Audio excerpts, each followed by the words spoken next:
భారత పార్లమెంటుకి ఎన్నికలు జరిగినాయి. కొత్తగా మూడోసారి కూడా అధికారాన్ని చేపట్టినటువంటి ఎన్డీఏ ప్రభుత్వం ఏదైతే ఉందో, సో పాలనలో ఉండేటటువంటి అనేక రకాలైనటువంటి సమస్యల్ని పరిష్కరించేటటువంటి వాటి మీదనే దృష్టి పెట్టడం అనేటటువంటిది మనం అభినందించాల్సినటువంటి అంశం. ఈ నేపథ్యంలో దేశంలో ఉండేటటువంటి అనేక రకాలైనటువంటి సమస్యలు ఏవైతే ఉన్నాయో వాటిల్ని పరిష్కరించేటటువంటి మార్గంలో ఆ ప్రాసెస్లో చేయబోయేటటువంటి చట్టాలు ఏవైతే ఉన్నాయో ఆ చట్టాలని ఏ రకంగా బిల్స్ రూపంలో రాజ్యసభలో ఇవన్నీ కూడా పాస్ అవుతాయనేటటువంటిది మనం అందరం కూడా ఒకంత చూడాల్సినటువంటి అంశం.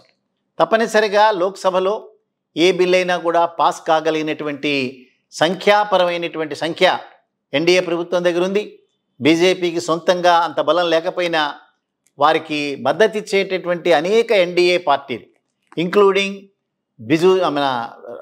నితీష్ కుమార్ నేతృత్వంలో ఉండేటటువంటి ఆ జనతాదళ్, సెకండ్ వన్ తెలుగుదేశానికి సంబంధించినటువంటి ఆంధ్రప్రదేశ్లో ఉండేటటువంటి వారి బలం, ఎన్డీఏ బలం, ఇవన్నిటినీ కూడా కూడగొట్టుకునే సందర్భంలో లోక్సభలో ఏ రకమైనటువంటి ఇబ్బంది వారికి లేనటువంటి సందర్భం.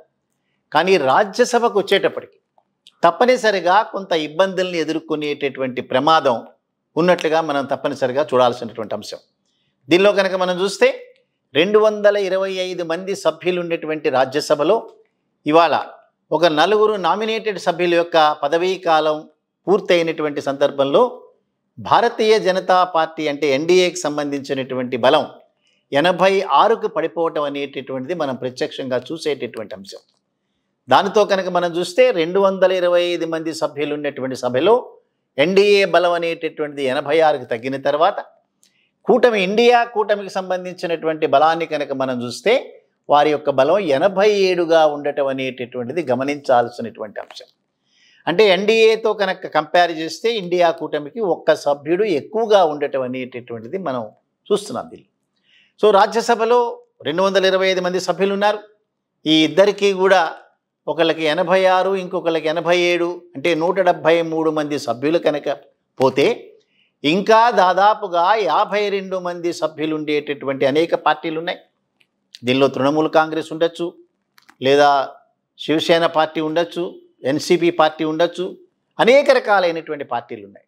వీటిలో ఈ పార్టీలు ఏదో ఒక కూటమిలో చేరినటువంటి సందర్భంలో రాబోయేటటువంటి రోజుల్లో గమనించాల్సినటువంటి అంశం బిజు జనతాదళ్ అంటే ఒరిస్సాకి సంబంధించినటువంటి బిజు జనతాదళ్ దగ్గర 9 మంది రాజ్యసభలు ఉండటం అనేటటువంటిది తప్పనిసరిగా గమనించాల్సిన అంశం.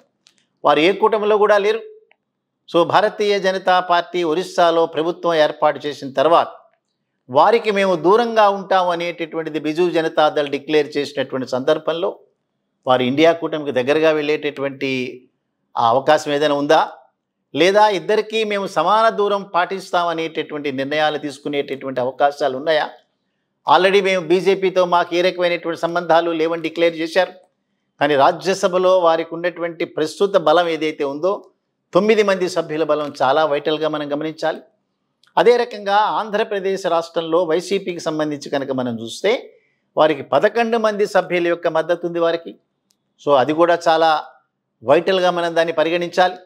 అదే రకంగా తెలంగాణ రాష్ట్రంలో బీఆర్ఎస్ పార్టీకి సంబంధించిన 4 సభ్యులు ఎవరైతే ఉన్నారో దానిలో కేశవరావు గారు రాజీనామా చేసినారు, ఇంకా 3 వారి దగ్గర ఉన్నారు. సో ఈ 11, 9, 3 అనేటటువంటిది దాదాపుగా 23 మంది సభ్యులు ఎవరైతే ఏ కూటమికి సంబంధించినటువంటి వీరు ఎవరైతే ఉన్నారో అంశాల వారీగా వీరి మద్దతు ఉండేటటువంటి అవకాశం ఉన్నటువంటి సందర్భంలో వీరు ఎవరి పక్కకి ఉంచితే ఆ పక్కన మాత్రమే బిల్స్ని పాస్ అవటమా లేదా బిల్లు డిఫీట్ అవటమా అనేటటువంటిది చాలా జాగ్రత్తగా పరిగణించాల్సినటువంటి అంశం. సో ఏవైనప్పటికీ కూడా రాబోయేటటువంటి రోజుల్లో రాజ్యసభలో బిల్లు కనుక పాస్ కావాలి అని అంటే తప్పనిసరిగా ఈ 3 పార్టీల యొక్క మద్దతు అనేటటువంటిది చాలా విశేషమైనటువంటి అంశంగా తప్పనిసరిగా మనం దాన్ని భావించాలి. సో జరుగుతున్నటువంటి మార్పులు ఇవన్నీ కూడా ప్రతి సంవత్సరం రాజ్యసభలో అంకెలు మారేటటువంటి అవకాశం ఉన్న నేపథ్యంలో రేపు రాష్ట్రాల ఎన్నికలు మరింతగా జరగబోతున్నాయి.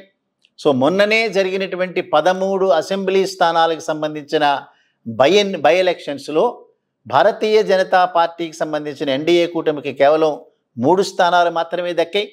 ఇండియా కూటమికి దాదాపు 10 స్థానాలు దక్కటం అనేటటువంటిది రాబోయేటటువంటి రోజుల్లో ప్రజల యొక్క ఆలోచనలో వచ్చినటువంటి మార్పుగా మనం దీన్ని గమనించాలి. ఏవైనప్పటికీ కూడా దేశ హితాన్ని దృష్టిలో పెట్టుకుని, ప్రజల యొక్క అవసరాలను దృష్టిలో పెట్టుకుని, దేశం ఆర్థికంగా ముందుకు వెళ్ళడానికి, దానిలో ప్రజలని ప్రత్యక్షంగా భాగస్వాములు చేయడానికి రూపొందించబడేటటువంటి చట్టాలు ఏవైతే ఉన్నాయో ఆ చట్టాల యొక్క పాస్ కావడానికి ఉండేటటువంటి చట్టసభల్లో, ముఖ్యంగా రాజ్యసభల్లో మారినటువంటి పరిస్థితుల్లో 86కే పరిమితమైనటువంటి ఎన్డీఏ సంఖ్య, 87కి పరిమితమైనటువంటి ఇండియా కూటమి సంఖ్య, చాలా వైటల్గా ఉండేటటువంటి వైసీపీకి సంబంధించిన 11 మంది సభ్యులు, బీఆర్ఎస్కి సంబంధించిన 3 మంది సభ్యులు, బీజేడీకి సంబంధించినటువంటి 9 మంది సభ్యులు, వీరందరూ కూడా భవిష్యత్తులో ఒక నిర్ణయాత్మకమైనటువంటి పాత్రని పోషిస్తారు అంటంలో ఎక్కడా కూడా సందేహం లేదు. అంచేత రాబోయేటటువంటి రోజుల్లో రాజకీయాల యొక్క పురోగతి, రాజకీయాల యొక్క దశ ఏ రకంగా ఉంటుందనేటటువంటిది ఈ పార్టీల యొక్క రియాక్షన్ని బట్టి, వారి యొక్క ఆలోచన సరళిని బట్టి, ఆ ఇష్యూస్లో ఉండేటటువంటి బలాన్ని బట్టి తప్పనిసరిగా ఉంటుందని చెప్పి మనం వేరే రకంగా చెప్పాల్సిన అవసరం లేదు. చూద్దాం, రాబోయేటటువంటి రోజుల్లో జరిగేటటువంటి పరిణామాలను మనం కూడా చాలా నిశ్చితంగా పరిశీలిద్దాం.